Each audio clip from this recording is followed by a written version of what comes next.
What happens when Hollywood's most legendary tough guy walks into a den of daytime television hosts who think they can push him around? Well, you're about to find out, and trust me, this is one confrontation you won't see coming. Clint Eastwood, the man who made careers out of staring down bad guys and delivering justice with a whisper, found himself face to face with Joy Behar in what started as a routine promotional appearance, but quickly spiraled into television chaos. Before we dive into this explosive encounter, make sure you hit that subscribe button and drop a comment below, because this story is going to leave you speechless. The cameras rolled live, and Whoopi Goldberg smiled warmly at their guest. "Ladies and gentlemen, please welcome the legendary Clint Eastwood," she announced as the studio audience erupted in applause. Eastwood nodded politely as he settled into his chair, his weathered hands resting calmly on the armrests. "Thank you for having me," he said in that unmistakable gravelly voice. "So Clint, tell us about your latest project," Whoopi continued, keeping things light and professional. "What drew you to this particular story?" "Well, it's about second chances," Eastwood replied thoughtfully. "Sometimes people deserve another shot at redemption, even when society has written them off." Sarah Haynes leaned forward with genuine interest. "That's such a beautiful theme. How do you choose which stories to tell at this stage in your incredible career?" "I look for truth," Eastwood answered simply. "Stories that say something real about the human condition. Hollywood's got enough fantasy." The conversation flowed naturally for several minutes, with Eastwood sharing insights about his directing process and working with actors. The studio audience was clearly captivated by his presence and wisdom. But Joy Behar had been unusually quiet, sitting back in her chair with a knowing smile. She had been waiting for her moment, and now she saw it. "Clint, can I ask you something?" Joy interjected, her tone shifting noticeably. "You talk about truth and redemption, but don't you think some of your past comments about certain political figures might contradict that message?" The temperature in the studio seemed to drop several degrees. Whoopi shot Joy a warning glance, but it was too late. Eastwood's eyes narrowed slightly as he turned to face Joy directly. "Which comments would those be, Joy?" "Oh, you know," Joy said with false sweetness, "your support for politicians who shall remain nameless but who have made some pretty questionable statements about women and minorities." "I don't recall making any statements that disparaged women or minorities," Eastwood replied evenly, his voice carrying that familiar steel edge that movie audiences knew well. "But by association," Joy pressed on, clearly enjoying herself, "don't you think your political endorsements send a message?" The other hosts exchanged uncomfortable glances. This wasn't the direction anyone had planned for the interview to go. Eastwood leaned back in his chair and fixed Joy with a stare that could have frozen water. "Young lady, I've been in this business since before you were born. I've worked with people of every background, every political persuasion, and I judge them by their character, not their party affiliation." "Young lady?" Joy's voice rose an octave. "Excuse me, but I think I have every right to ask tough questions of my guests. And I have every right not to answer gotcha questions from someone who's more interested in creating controversy than having a conversation." Eastwood shot back, his calm demeanor never wavering despite the edge in his voice. Joy's face flushed red. "Gotcha questions? I'm asking about your public statements, Clint. That's called journalism. Is that what we're calling it now?" Eastwood replied with a slight chuckle that somehow made the insult even more cutting. "In my day, journalism involved research and facts, not fishing expeditions." Whoopi tried to intervene. "Let's maybe get back to talking about your film, Clint." But Joy wasn't backing down. "No, I think this is important. You can't just come on television and expect softball questions when you've made controversial political statements." "Such as?" Eastwood's voice remained steady, but his eyes had that dangerous glint that anyone who'd watched his movies would recognize. "Well, there was that whole empty chair thing," Joy said smugly, referring to a political convention appearance from years earlier. "You mean when I used a creative metaphor to make a point about political accountability?" Eastwood replied. "Yeah, I remember that. What about it?" "Don't you think it was a little, I don't know, unhinged?" Joy pressed, clearly thinking she had found her angle. The studio audience was dead silent now. Even the crew members had stopped moving, sensing that something significant was happening. Eastwood leaned forward slightly, his voice dropping to that whisper-quiet tone that was somehow more intimidating than shouting. "Joy, let me ask you something. How many films have you made?" "What does that have to do with anything?" Joy shot back defensively. "Just answer the question. How many films have you directed, produced, or starred in?" "That's not the point. I'm a television host and comedian." "Right. And how many Academy Awards have you won?" Joy's voice was getting higher. "Again, that's not relevant to this discussion." "How about this then?" Eastwood continued, his tone becoming more pointed. "How many careers have you launched? How many young actors have you given their first break? How many stories have you told that actually meant something to people?" "I entertain people every day on this show," Joy replied. But her confidence was clearly shaking. "Do you?" Eastwood asked with genuine curiosity. "Because from where I'm sitting, it looks like you ambush guests and try to create controversy for ratings. Is that your idea of entertainment?" Sarah Haynes jumped in, trying to lighten the mood. "Clint, your films have entertained millions of people around the world. What's been the most rewarding part of your career?" But Eastwood wasn't ready to let Joy off the hook yet. "You know what, Sarah? I'll answer that. The most rewarding part has been working with professionals. People who understand that respect is earned, not demanded. People who don't hide behind a panel of co-hosts to take cheap shots at their guests." Joy's mouth fell open. "Cheap shots? I'm asking legitimate questions about your political views." "No," Eastwood corrected her. "You're trying to create a viral moment for your social media clips. There's a difference between asking about someone's views and trying to ambush them." "I'm not ambushing anyone," Joy protested. "I'm doing my job." "Your job is to interview guests about why they're here?" Eastwood replied calmly. "I came here to talk about a film I'm proud of, a story about redemption and second chances. You want to talk about politics and create drama." Whoopi made another attempt to steer the conversation. "The film does sound fascinating, Clint. Can you tell us about the main character?" "It's about a man who's made mistakes," Eastwood said, his eyes still locked on Joy, "but who's trying to do better. Sometimes the biggest obstacles aren't the ones in front of you, but the people who want to keep you defined by your past instead of letting you grow." The metaphor wasn't lost on anyone in the studio, least of all Joy, who was clearly getting more agitated by the minute. "That's a beautiful message," Sarah said, clearly trying to keep things on track. "Redemption is such a powerful theme in storytelling." But Joy wasn't about to let the moment pass. "Speaking of redemption, don't you think some people are beyond it? I mean, when someone consistently supports divisive politics, at what point do we stop giving them chances?" Eastwood's jaw tightened almost imperceptibly. "Are we talking about the character in my film? Or are you trying to make this personal again?" "I'm talking about accountability," Joy replied with false righteousness. "Public figures have a responsibility to their fans. Do they now?" Eastwood's voice carried that dangerous quiet that anyone familiar with his movies would recognize. "And what responsibility do television hosts have to their guests?" "To ask the tough questions that matter." Joy shot back immediately. "No," Eastwood said firmly. "To treat people with basic human decency, something you seem to have forgotten." The other hosts exchanged panicked glances. Whoopi was frantically trying to signal the producers, but Joy was too caught up in what she thought was her moment of triumph.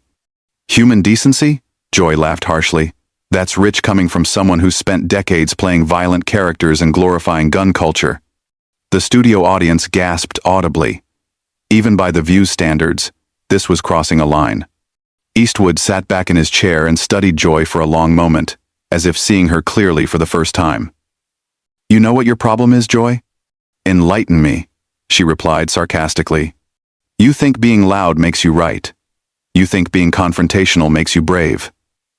But all it really makes you is a bully hiding behind a microphone." "Excuse me?"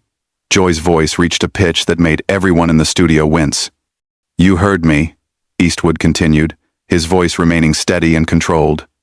"You sit here day after day taking shots at people who can't fight back effectively because they're guests on your show. You think that makes you powerful, but it just makes you small. How dare you call me small?" Joy stood up from her chair, her face bright red with rage. "I've been doing this job for years. I've interviewed presidents, celebrities, world leaders. And how many of them left here feeling like they'd been treated with respect?" Eastwood asked pointedly. "How many walked away thinking that was a professional interview?" Joy was sputtering now. "I don't have to take this from you or anyone else." "You're absolutely right," Eastwood agreed calmly. "You don't have to take anything from me. Just like I don't have to sit here and let you turn what should have been a conversation about art into your personal political theater." Whoopi finally found her voice. "Clint, Joy, maybe we should all take a breath here." "No, Whoopi," Eastwood said, standing up slowly.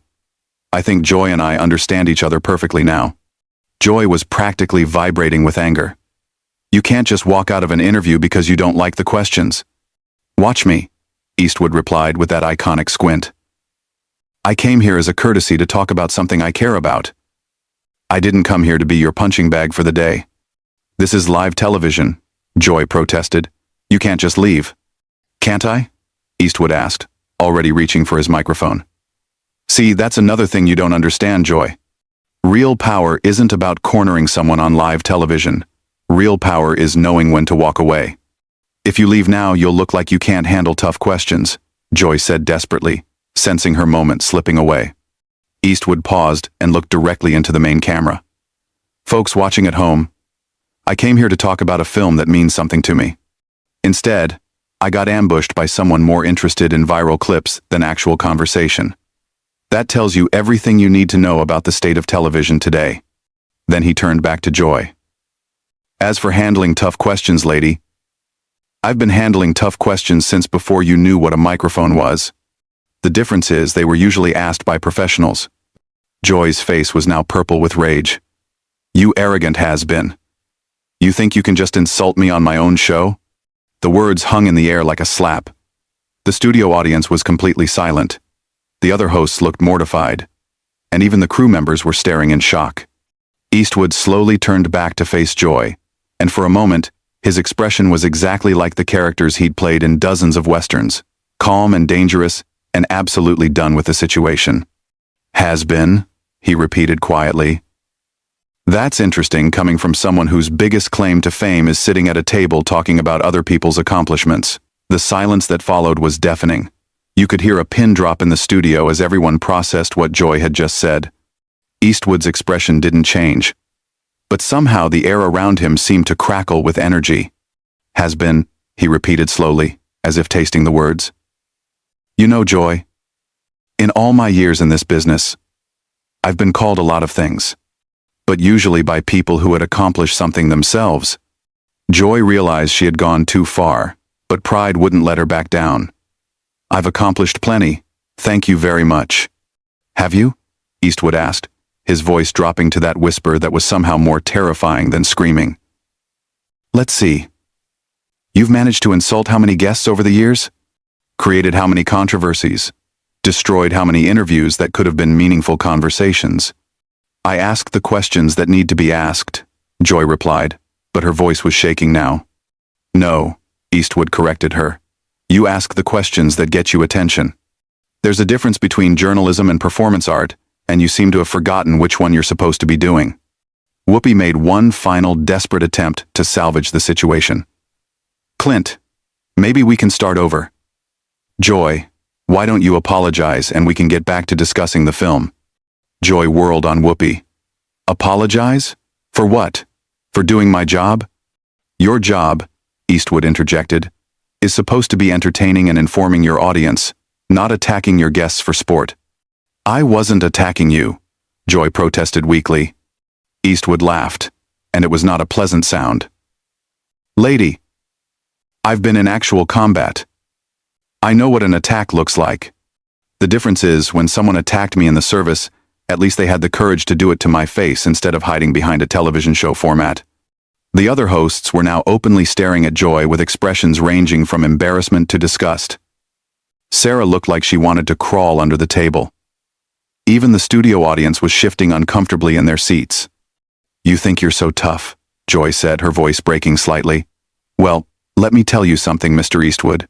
This is my house. These are my rules. And if you don't like my questions, you can leave." Eastwood smiled, and it was the coldest smile anyone in that studio had ever seen. Your house? Your rules? You know what, Joy? You're absolutely right. This is your house. And that's exactly the problem. He stood up fully now, towering over the seated panel. In your house, guests get ambushed. In your house, disagreement means disrespect. In your house, creating drama is more important than creating understanding. Well, congratulations. You've built yourself quite a house there. Joy was practically sputtering. If you think you can just waltz in here and lecture me about television, you've got another thing coming. I'm not lecturing you about television, Eastwood replied calmly. I'm pointing out that what you do isn't television. It's a circus, and you're the head clown. The gasp from the audience was audible. Even by daytime television standards, this was unprecedented. How dare you? Joy shrieked, completely losing any pretense of professionalism. How dare you come on my show and insult me like this? Your show? Eastwood looked around at the other hosts. Funny, I thought this was supposed to be a panel show with multiple hosts. Turns out it's just the Joy Behar Ego Hour with some backup singers. Whoopi finally found her backbone. Clint, that's enough. Joy, you need to calm down right now. But Joy was beyond reason. Don't tell me to calm down, Whoopi. This man comes in here with his holier-than-thou attitude and thinks he can disrespect me on national television. The only person who's shown disrespect here, Eastwood said quietly, is you. From the moment I sat down, you've been looking for a fight instead of having a conversation. I was doing my job, Joy repeated, but the words sounded hollow now. No. Eastwood shook his head slowly. Your job would be asking me about my work, my process, maybe even my opinions on things related to filmmaking. Your job would be making your audience feel like they learned something or were entertained by something worthwhile. He gestured toward the cameras. Instead, you've spent the last 20 minutes trying to embarrass a guest who came here in good faith, and you've succeeded in embarrassing yourself and your show instead. Joy looked around desperately for support, but found none. The other hosts were studiously avoiding her gaze, the audience was clearly on Eastwood's side, and even the crew members were shaking their heads. Fine, she said finally, her voice cracking. If you don't want to answer real questions, then maybe you shouldn't be doing interviews. Eastwood was already removing his microphone, but he paused at those words. Real questions? You want to know what a real question sounds like, Joy? He looked directly into the main camera again. A real question would be, what drives you to keep making films at your age? A real question would be, what advice would you give to young filmmakers? A real question would be, what story are you most proud of telling? Then he turned back to Joy. But those questions require you to actually care about the answers, and we both know you don't. The studio was so quiet you could hear the camera operators breathing. Joy looked like she wanted to say something else, but for once in her career, she seemed to be at a loss for words. You know what the saddest part of all this is? Eastwood continued, his voice almost gentle now. You had a chance to have a real conversation with someone who's lived through decades of American cinema history. Instead, you chose to play gotcha games, like an amateur blogger, looking for clicks. He finished removing his microphone and set it carefully on the table. That's not just a waste of your time and mine, it's a waste of your audience's time. They deserve better than this performance you've been putting on. Joy finally found her voice again, but it came out as a screech. Don't you dare lecture me about what my audience deserves. I've been connecting with viewers for decades. Have you? Eastwood asked as he straightened his jacket. Or have you just been yelling at them for decades? Because there's a difference between connecting with people and just making noise. The producers were frantically signaling from behind the cameras, clearly trying to figure out how to handle this unprecedented situation. This was live television, and their biggest guest was walking out after completely dismantling one of their hosts. Security, Joy called out desperately. Get security. Eastwood laughed genuinely for the first time since the interview began. Security? What are they going to do, Joy? Arrest me for hurting your feelings?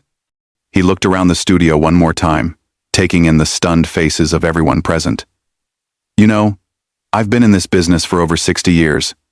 I've worked with the best directors, the finest actors, the most professional crews in the world. And in all that time, I've never encountered anyone quite like you. Is that supposed to be a compliment? Joy asked sarcastically, trying desperately to regain some control of the situation. Take it however you want, Eastwood replied. But just remember, when people talk about this interview tomorrow, they're not going to be talking about your tough questions or your journalistic integrity. They're going to be talking about how you completely lost your composure and embarrassed yourself on live television. With that devastating final blow, Clint Eastwood walked calmly toward the studio exit, leaving behind a panel of stunned hosts, a shocked audience, and one completely humiliated Joy Behar, who was still trying to figure out how she had lost control so completely.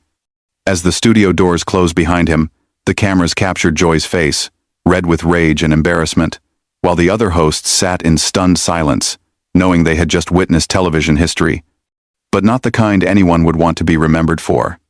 So there you have it, folks. What started as a routine promotional interview turned into one of the most explosive confrontations in daytime television history. Clint Eastwood proved that even in his 90s, he's still the fastest draw in Hollywood, except this time his weapon was words, not bullets. Make sure to subscribe for more incredible stories like this one, and let me know in the comments, do you think Joy Behar finally met her match?